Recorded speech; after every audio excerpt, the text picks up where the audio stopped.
సోదరీ సోదరులారా, ఈ రోజున మనం యిర్మీయా గ్రంథం 47వ అధ్యాయంతో పాఠం ప్రారంభిస్తున్నాము. ఫరో గాజాను కొట్టకమునుపు ఫిలిష్తీయులను గురించి ప్రవక్త అయిన యిర్మీయాకు ప్రత్యక్షమైన యెహోవా వాక్కు. యెహోవా ఈలాగు సెలవిస్తున్నాడు: జలములు ఉత్తర దిక్కు నుండి పొర్లి వరదలై మనుష్యులు మొర్రపెట్టునట్లుగాను, దేశ నివాసులందరూ అంగలార్చునట్లుగాను దేశము మీదను అందున్న సమస్తము మీదను పట్టణము మీదను దానిలో నివసించే వారి మీదను ప్రవహిస్తుంది. వారి బలమైన గుర్రముల డెక్కలు నేల తన్నే శబ్దానికి, అతని రథముల వేగానికి, అతని చక్రముల ఉరుము వంటి ధ్వనికి తండ్రులు భయపడి బలహీనులై తమ పిల్లల తట్టు తిరిగి చూడరు. ఫిలిష్తీయులనందరినీ లయపరచడానికి తూరు సీదోనులకు సహాయకుడు ఒకడైనా నిలువకుండా అందరినీ నిర్మూలము చేయడానికి దినము వస్తున్నది. యెహోవా కఫ్తోరు ద్వీపశేషులైన ఫిలిష్తీయులను నాశనము చేస్తాడు. గాజా బోడి అయింది, మైదానములో శేషించిన అష్కెలోను నాశనమైంది. ఎన్నాళ్ల వరకు నిన్ను నీవే గాయపరుచుకుంటావు? యెహోవా ఖడ్గమా, ఎంతవరకు విశ్రమించకుండా ఉంటావు? నీ వరలోనికి దూరి విశ్రమించి ఊరుకో. అష్కెలోను మీదికి సముద్ర తీరము మీదికి పొమ్మని యెహోవా నీకు ఆజ్ఞ ఇచ్చి ఉన్నాడు గదా. నీవేలాగు విశ్రమిస్తావు? అక్కడికే పొమ్మని ఆయన ఖడ్గమునకు ఆజ్ఞ ఇచ్చి ఉన్నాడు. శ్రోతలు వింటున్నారా? ఈజిప్టు వారు ఫిలిష్తియాను ఓడించారు. గాని బబులోను ఫిలిష్తియాను మోయాబును నాశనం చేస్తుంది. బబులోను సైన్యం పొర్లిపారే నదిలాగా వస్తున్నది. బబులోను సైన్యం ప్రభువు చేతిలో దూయబడిన ఖడ్గం. కనాను దేశ సముద్ర తీర ప్రాంతం ఫిలిష్తీయ వారి నివాస స్థలం. ఫిలిష్తీయా వారు ఇశ్రాయేలుకు శత్రువులు. బబులోను దండయాత్ర వరకు వీరి శత్రుత్వం కొనసాగుతూనే ఉంది. కనాను దేశం నుండి వీరిని పూర్తిగా తొలగించాలని దేవుని నిర్ణయం. అందుకే కొత్త నిబంధనలో వీరి ఊసే వినబడదు. కఫ్తోరు ద్వీపం అంటే క్రేతు లంక. ఫిలిష్తీయకు ఉత్తరంగా సముద్ర తీరాన ఉన్న ప్రధాన పట్టణాలు 2, తూరు సీదోను. గాజా, అష్కెలోను అనే 2 ఫిలిష్తీ పట్టణాలు. యూదా శేషిత జనాంగం చుట్టూరా కలయ చూస్తున్నారు. ఎక్కడికి వెళ్ళాలి? ఎవరు సాయం చేస్తారు? ఎవరి మీద ఆధారపడాలి? కొందరైతే యూదావారికి ఆగర్భ శత్రువులు. వారి దగ్గరికి ఎలాగూ పోలేరు. ఫిలిష్తీయులు పూర్తిగా తొలగించబడతారు. ఇప్పుడు 48వ అధ్యాయంలోకి రండి. ఈ అధ్యాయంలో మోయాబును గురించిన ప్రవచనాలు. మోయాబు ఒక జాతిగా తన ఉనికినే కోల్పోయింది. మోయాబు దేవత కెమోషు. ఆ దేవత, దాని యాజకులు, అధిపతులు అందరూ చెరగొనిపోబడతారు. కెమోషు దేవత శిశుబలిని కోరుతుంది. యెహోవా ఎదుట ఈ దేవతలు ఎందుకు కొరగావు? మోయాబుకు వల్లమాలిన అహంకారం. వారు గర్వపోతులు, వారు తాగుబోతులు. వారి మద్యపాత్రలు ఖాళీ అవుతాయి, అవి పగిలిపోతాయి. దేవుని ఉగ్రత పాత్రను వారు తాగుతారు. ఇప్పుడు వివరాలు వినండి. మోయాబును గూర్చినది యెహోవా వాక్కు. నెబోకు శ్రమ, అది పాడైపోతోంది. కిర్యతాయిము పట్టబడింది, దానికెంతో అవమానం. ఎత్తైన కోట పడిపోయింది.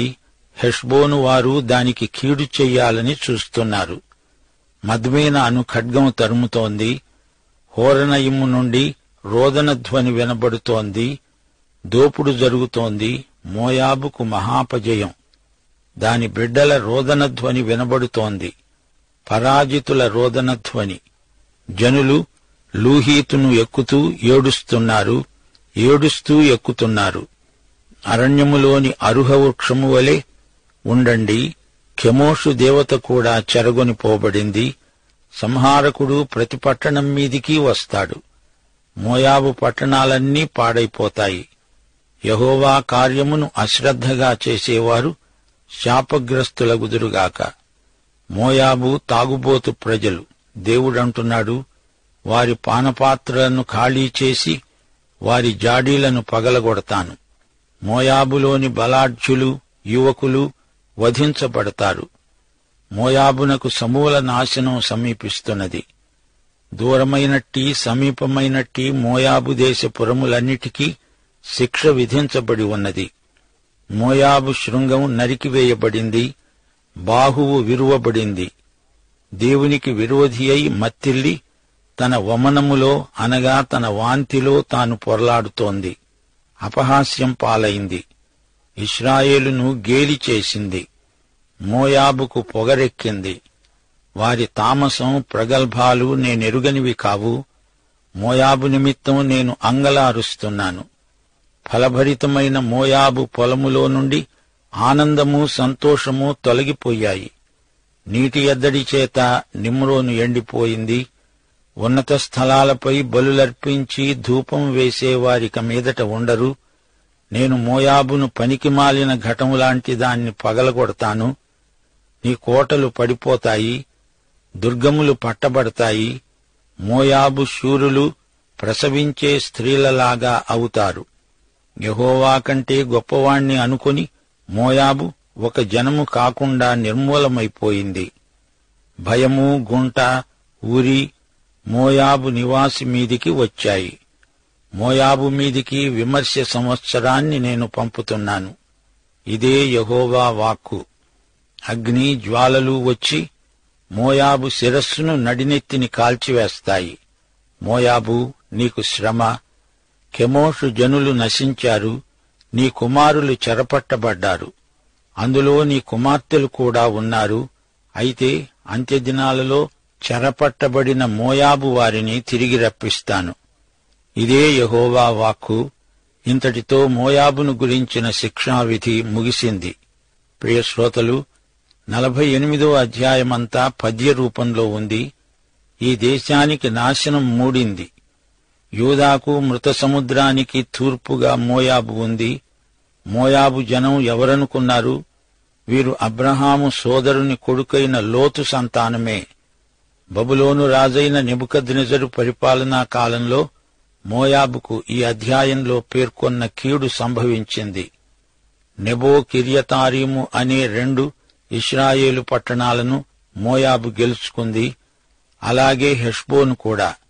ఈ అధ్యాయంలో ఇంకా అనేక పట్టణాలు పేర్కొనబడినవి. కెమోషు మోయాబు జాతీయ దేవత. 10వ వచనంలో ఖడ్గముతో రక్తం ఓడ్చబడుతుందని ఉంది. రక్తపాతం. మోయాబుకు మొదటి నుండి ఒక జాతిగా బాలారిష్టాలేమీ కలగలేదు. కెమోషు దేవత జీవం లేనిదని రుజువైంది గనుక వారికి సిగ్గు. వీరి దేవత వీరిని చెర నుండి తప్పించగలిగిందా? యెహోవా సైన్యములకధిపతి అయిన రాజు. ఆయన నామం మహోన్నతమైనది. దీబోను, అరోయేరు పట్టణాలు మోయాబులో పెద్ద నగరాలు. అరోయేరు అర్నోను నదీ తీరాన ఉన్న పట్టణం. మోయాబు మైదానంలోని దేశం. ఇది పీఠభూమి. మోయాబు శృంగం కొమ్ము, మోయాబు బాహువు. ఈ 2 ఉపమానాలు మోయాబు అధికారాన్ని, బలాన్ని తెలియచేస్తాయి. అంతా దేవుని తీర్పునకు గురి కాబోతున్నది. 26, 27 వచనాలలో మోయాబు చేసిన 2 నేరాలు. 1, అది దేవుణ్ణి ధిక్కరించింది. 2, దేవుని ప్రజలైన ఇశ్రాయేలును తూలనాడింది. మోయాబు ఇతరులను ఎలా చూచిందో దానికి అదే గతి పట్టింది. దేవుని ఉగ్రత పాత్ర వారికి మత్తెక్కించి మూర్ఛపోయేలా చేస్తుంది. దేవుని వాక్యంలో పలుచోట్ల ప్రవచనాలలో దేవుని ఉగ్రత పాత్ర పేర్కొనబడింది. దేవుని శిక్షా విధాన సూత్రమిది. మోయాబు గర్వంతో మరీ మిడిసిపడింది. అయినా ఏమి చూచుకొని వీరికి ఇంత గర్వం? వారి జాతి మూలపురుషుడు లోతు, అతని భ్రష్ట సంతానం మోయాబు. వారి దేవతలు శిశుబలిని కోరతారు. వారెన్నడూ బలమైన, విశాలమైన నీతి న్యాయాలు కల జాతిగా పేరుగన్నది కానే కాదు. ప్రియ శ్రోతలు, వింటున్నారా? మనిషిలో గర్వం తలెత్తడానికి ఒక కారణమంటూ ఉండనక్కర్లేదు. గర్వపడేందుకు ఏ కారణమూ లేనివారే అందరికంటే ఎక్కువగా గర్విస్తారు. అన్నీ ఉన్న విస్తరి అణిగే ఉంటుంది. ఏమీ లేని విస్తరి ఎగిరెగిరి పడుతుంది అనే సామెత మీరు వినలేదా? 31 నుండి 39 వచనం వరకు పద్యంలాగా ధ్వనిస్తున్నది. ఈ శిక్ష మోయాబుకు తగిందే. అయినా శిక్షించాల్సి వచ్చినందుకు దేవుడు అధిక శోకాన్ని వెల్లడి చేశాడు. అంగలారుస్తున్నాను, మోయాబు, నీ గురించి ఏడుస్తున్నాను అంటున్నాడు దేవుడు. దేవుడు ఎంత జాలిగలవాడో చూడండి. తన ప్రజలైన ఇశ్రాయేలుకు వీరు శత్రువులు. అయినా వారిని నాశనం చేయవలసి వచ్చిందని బాధపడుతున్నాడు దేవుడు. మానవులను వారి పాపాల నిమిత్తం శిక్షించవలసి వచ్చినప్పుడు యుద్ధాలలో ఎంతో రక్తపాతమైంది. వినాశనం, దురవస్థలు ప్రాప్తించాయి. కాని అలా చేయవలసి వచ్చినప్పుడెల్లా ఆయన హృదయం వేదనామయమవుతుంది. మోయాబు నిమిత్తం నేనెంతో అంగలారుస్తున్నాను, శోకాతిరేకంతో కేకలు పెడుతున్నాను అన్నాడు దేవుడు. దయ నిండిన దేవుని హృదయం పిల్లన గురోవినాదంలా విచారంతో మూలుగుతోంది. మోయాబు మరీ భ్రష్టుపట్టిపోయింది. ఒక దేవుడా, ఒక దేవత, బహుదేవతారాధనతో దేవునికి రోషం పుట్టించి రెచ్చగొడుతున్నారు. 37వ వచనంలో విలాప సూచనలు గుర్తించారా? తలబోడి, గొరిగిన గడ్డం, చేతులపై నరుకులు, నడుం మీద గోనె పట్ట, సంతాప సూచకమైన క్రియలే ఇవన్నీ. నేను మోయాబు అనే కుండను పగలగొడుతున్నాను అంటున్నాడు దేవుడు. ఆయనే పగలగొట్టాడు. అది పగిలిపోతూ ఉంటే చూచి విలపించేది ఆయనే. 40వ వచనంలో బబులోను పక్షిరాజై వచ్చి వాలుతుంది అన్నాడు దేవుడు. 47వ వచనం ప్రకారం మోయాబు ఒక జాతిగా అంతరించిపోయింది. అయితే ఆ జాతిలో కొంతమంది మాత్రం మిగిలారు. అయితే మోయాబుకు తగిన క్షేమస్థితి ఎప్పుడు కలుగుతుందో దేవుడు చెప్పలేదు. బహుశా క్రీస్తు పరిపాలనలో ఈ ప్రవచనం నెరవేరుతుంది. ప్రియ శ్రోతలారా, వింటున్నారా? ఈ మోయాబీయుల పుట్టుపూర్వోత్తరాలు అంత మంచి వృత్తాంతమేమీ కాదు. ఆదికాండం 19వ అధ్యాయం 30 నుండి 37వ వచనం వరకు మోయాబు పుట్టుక ఎలాంటిదో దాపరికం లేకుండా చెప్పబడింది. లోతు ఈ విషయంలో సిగ్గిల్లవలసి వచ్చింది. ఆ తరువాత సంఖ్యాకాండం 25వ అధ్యాయం 1 నుండి 3వ వచనం వరకు ఏం జరిగిందో మా శ్రోతలకు జ్ఞాపకం ఉన్నదా? ఇశ్రాయేలీయులు షిత్తీములో దిగి ఉండగా ప్రజలు మోయాబురాండ్రతో వ్యభిచరించసాగారు. ఆ స్త్రీలు తమ దేవతల బలులకు ప్రజలను పిలువగా వీరు భోజనము చేసి వారి దేవతలకు నమస్కరించారు. ఆ విధంగా ఇశ్రాయేలీయులు బయల్పెయోరుతో కలుసుకున్నందున వారి మీద యెహోవా కోపము రగులుకున్నది. ఇదీ కథ. క్రీస్తు పూర్వం 602లో నెబుకద్రెజరు యూదా మీదికి దోపిడి గుంపును పంపినప్పుడు మోయాబీయులు కూడా ఆ గుంపులో చేరారు. ఈ మోయాబీయులను బబులోను పూర్తిగా హతమార్చింది. ఈ అధ్యాయంలో 13వ వచనం గుర్తించండి. ఇశ్రాయేలు వారు తాము ఆశ్రయించిన బేతేలును బట్టి సిగ్గుపడినట్లు మోయాబీయులు కెమోషును బట్టి సిగ్గుపడుతున్నారు. ఇశ్రాయేలు ఉత్తర రాజ్యంగా, దక్షిణాది రాజ్యంగా విభజించబడిన తరువాత ఉత్తర రాజ్యం బేతేలులో బంగారు లేగదూడ పూజ మొదలుపెట్టింది. దానిలో కూడా అలాంటి విగ్రహమే మరొకటి పెట్టారు. ప్రజలు ఆరాధన కోసం యెరూషలేముకు వెళ్లకుండా ఉత్తరాది రాజ్యం ఈ సదుపాయం చేశారు. యెరూషలేము దక్షిణ రాజ్యానికి ముఖ్య పట్టణం. 31వ వచనం, కీర్హరెషు జనులు లేకపోయారే అని మొర్రపెడుతున్నారు. మోయాబు రాజ్యంలో కీర్హరెషు అనేది కీలక స్థానం. దేవుని కనికరానికి హద్దులు ఎల్లలు లేవు. లోకమంతటినీ భూదిగంతాల వరకు దేవుని కృప కనికరములు విస్తరిస్తాయి. ప్రియశ్రోతలు, వింటున్నారా?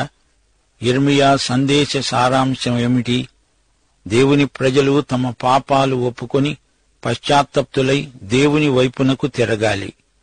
యూదా ప్రజలు, యెరూషలేము వాస్తవ్యులు ప్రవక్తను నిర్లక్ష్యం చేశారు, అవమానపరిచారు. యిర్మీయా సేవాకాలంలో చిట్టచివరి 5 రాజులను చూచాడు. యోషియా, యెహోయాహాజు, యెహోయాకీము, యెహోయాకీను, సిద్కియా. యూదా రాజ్యమంతా చిట్టచివరికి బబులోనుకు వశమైపోయింది. యిర్మీయాకు ముందు జఫన్యా సేవ చేశాడు. హబక్కూకు యిర్మీయాకు సమకాలికుడు. యిర్మీయా సందేశంలోని ముఖ్యాంశం గ్రంథమంతటా కంగున మారుమోగుతోంది.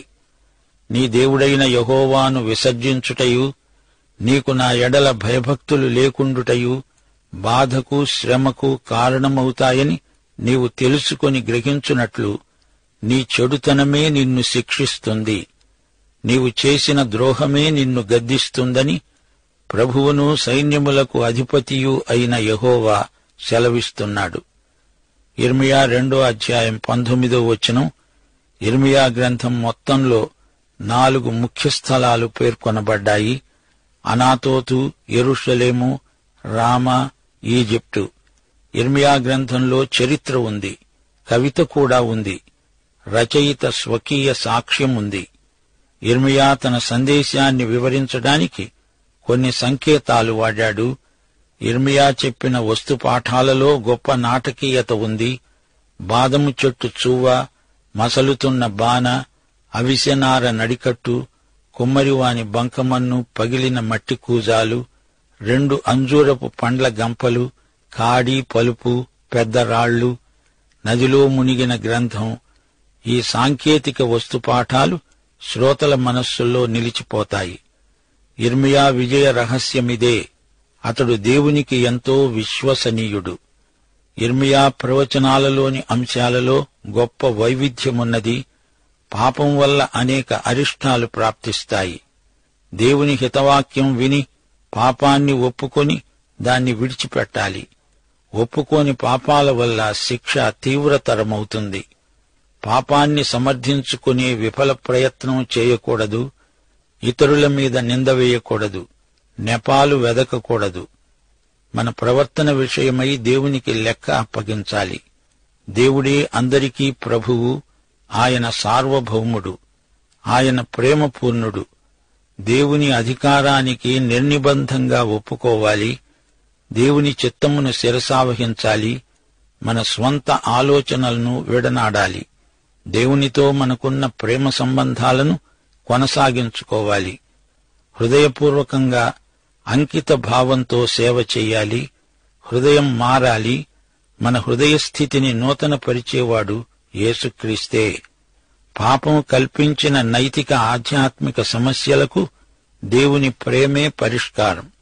దేవుని ప్రేమించేవారికి నూతన హృదయ నిరీక్షణ ఏర్పడుతుంది. యేసుక్రీస్తును రక్షకునిగా నమ్మి ఆయననే హత్తుకొని ఉండే మనస్తత్వం అలవడుతుంది. అన్నిటినీ మించి సేవాజీవితంలో అంకిత భావం అలవరుచుకోవాలి.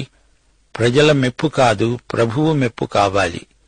ప్రజలు అంగీకరించినా తిరస్కరించినా అది కాదు ముఖ్యం. ప్రభువుకు విశ్వసనీయమైన సేవ చేస్తున్నామా లేదా అని తరచుగా ఆత్మపరీక్ష చేసుకుంటూ ఉండాలి.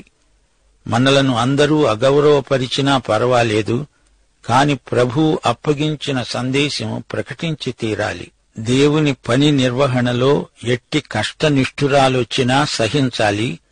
యిర్మీయా గ్రంథం మనకిదే సత్యాన్ని బోధిస్తోంది. వచ్చే పాఠానికి యిర్మీయా 49 చదువుకొని రండి. పాఠం సమాప్తం.